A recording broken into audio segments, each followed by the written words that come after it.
Antrean panjang terjadi di pusat grosir Cirebon, Jawa Barat. Warga yang didominasi ibu-ibu ini rela berdesakan demi mendapat minyak goreng seharga Rp14.000 per liter. Pasalnya, harga minyak di pasar tradisional masih tinggi. Selain minyak goreng, warga juga bisa membeli bumbu dapur dan kebutuhan pokok lainnya dengan harga terjangkau dalam operasi pasar yang digelar tim TPID Kota Cirebon. Meski harus antre berjam-jam, warga merasa terbantu dengan adanya operasi pasar murah ini. Lumayan murah. Oh, lagi murah. Emang di pasar lagi mahal semua? Apa aja yang mahal, Bu? Minyak terutama. Terus? Cabai ya, cabai.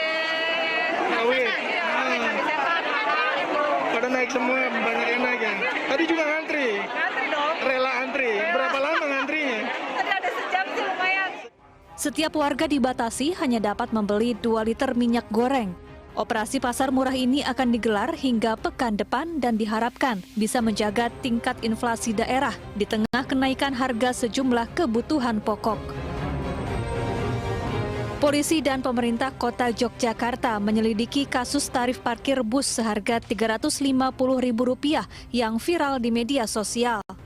Dari pengakuan pengelola parkir, tarif parkir bus seharusnya Rp150.000.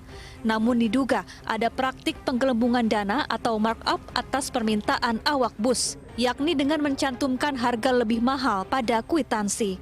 Pemkot Yogyakarta juga masih mengecek apakah lokasi parkir tersebut resmi atau ilegal. Ya, saya kira harus proses hukum kalau itu benar terbukti. Makanya ini sekarang kami minta untuk dicek dulu, teman-teman di situ suruh ngecek apakah benar dan apakah itu tempat parkir yang resmi atau tidak resmi. Satu, parkir resmi pun pasti itu sudah melebihi target tarif. Kalau tidak resmi ini sudah tambah-tambah kesalahan yang dilanggar sudah terlalu banyak. Jadi saya minta dicek dulu nanti sekalian untuk diproses kalau ketemu. Sebelumnya, penumpang bus mengunggah kwitansi tarif parkir seharga Rp350.000 di akun Facebook. Bus parkir selama 2 jam untuk membeli oleh-oleh di kawasan Malioboro.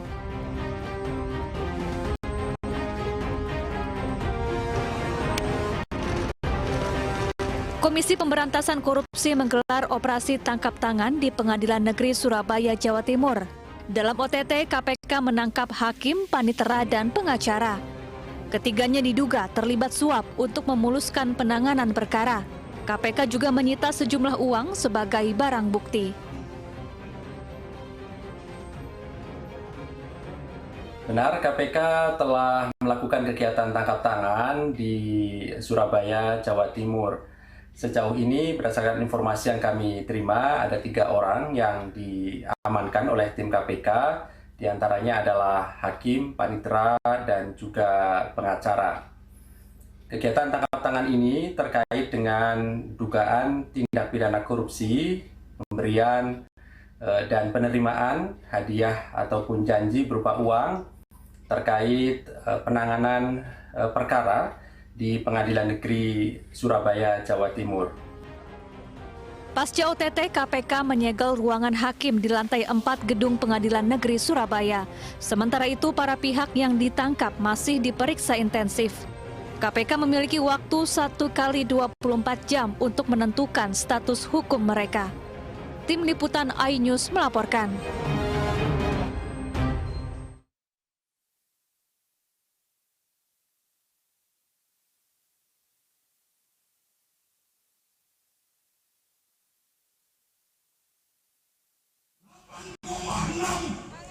Ya, kita minta kembali sampaikan aspirasi Anda secara damai dan tidak melayani teman-teman.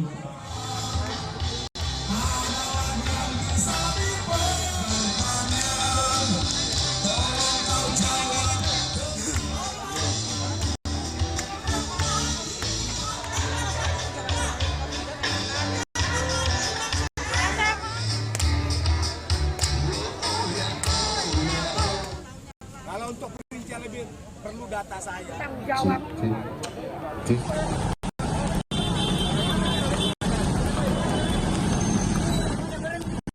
Inilah video saat peristiwa pengeroyokan 2 pelajar di depan gerbang sekolahnya oleh sejumlah pelajar lainnya di Jalan Petarani, Kota Makassar, Sulawesi Selatan. Seorang satpam mencoba melerai pengeroyokan, namun beberapa pelaku masih mengejar korban. Diduga pengeroyokan terjadi karena pelaku tidak terima terkena cipratan genangan air motor korban saat melintas. Korban akhirnya melaporkan kejadian pemukulan ke kantor polisi. Polisi langsung melakukan olah TKP serta meminta keterangan pihak keamanan sekolah. Kalau kita apanya? Ada lebam? Lebam di bagian pipi. Di bagian pipi. Di belakang. Kenapa itu dipukul pakai apa? Kalau yang belakang helm, yang depan sini tinggi. Hingga kini polisi masih melakukan pengejaran terhadap pelaku. Pelaku juga diketahui bukan pelajar dari sekolah yang sama dengan korban.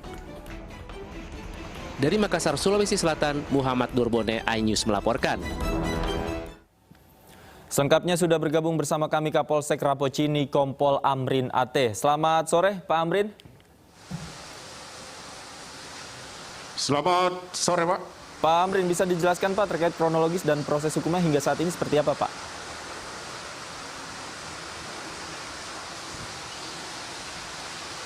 Ya, jadi dapat saya jelaskan bahwa benar telah terjadi penganiayaan secara bersama-sama atau pengeroyokan yang terjadi di depan pintu gerbang SMK Telkom, tepatnya di Jalan Petarani. Atas kejadian tersebut, pihak korban melaporkan di Polsek Rapocini. Kemudian saat itu anggota kami lakukan olah TKP dan sampai saat ini masih dilakukan penyelidikan terhadap para pelaku yang melakukan pengeroyokan tersebut. Baik, apakah sudah ada yang dimintai keterangan, Pak? Ya, jadi sudah ada beberapa saksi kami mintai keterangan maupun bukti-bukti yang dapat mendukung atas kejadian tersebut, termasuk CCTV yang ada sekitar situ. Sehingga nantinya kita bisa melakukan siapa pelaku yang telah melakukan pengeroyokan. Baik, dugaan sementara apa sebenarnya motifnya, Pak? Atau ada informasi dari korban apa sebenarnya menjadi pemicu permasalahan ini? Ya, jadi korban ini tidak punya permasalahan dengan para pelaku.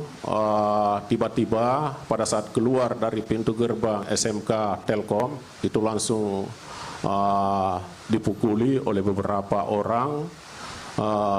Namun